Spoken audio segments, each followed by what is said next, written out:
ஈரானின் உச்ச தலைவர் அயதுல்லா அலி கமேனி கொல்லப்பட்டதை அந்நாட்டு அரசு ஊடகங்கள் அதிகாரப்பூர்வமாக உறுதிப்படுத்தியுள்ளன.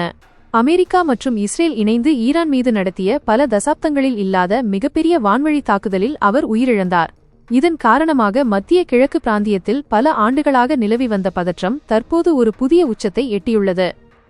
ஈரானின் உச்ச தலைவர் அயதுல்லா அலி கமேனியின் மறைவு அந்நாட்டின் வரலாற்றில் ஒரு திருப்புமுனையாக அமைந்துள்ளது.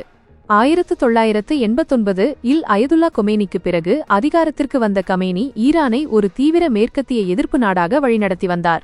2025 இல் டொனால்ட் ட்ரம்ப் இரண்டாவது முறையாக அமெரிக்க அதிபரான பிறகு ஈரானுக்கு எதிரான அழுத்தங்கள் அதிகரித்தன. இஸ்ரேல் மற்றும் அமெரிக்காவின் உளவு அமைப்புகள் கமேனியின் இருப்பிடத்தை துல்லியமாக கண்காணித்து வந்தன.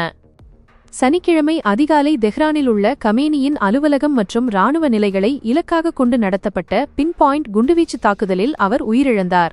ஈரானின் அரசியல் சாசனப்படி உச்ச தலைவரே இராணுவம், நீதித்துறை மற்றும் வெளியுறவுக் கொள்கையில் இறுதி முடிவெடுக்கும் அதிகாரம் கொண்டவர்.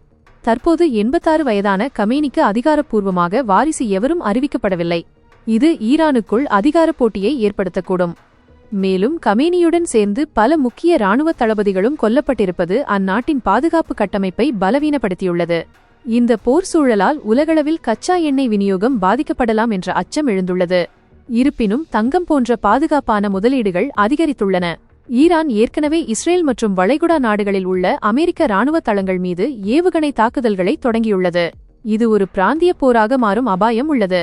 ஈரானில் உள்ள சுமார் 10,000 இந்தியர்கள் மற்றும் இஸ்ரேலில் உள்ள 40,000க்கும் மேற்பட்ட இந்தியர்களின் பாதுகாப்பு குறித்து இந்தியா கவலை கொண்டுள்ளது.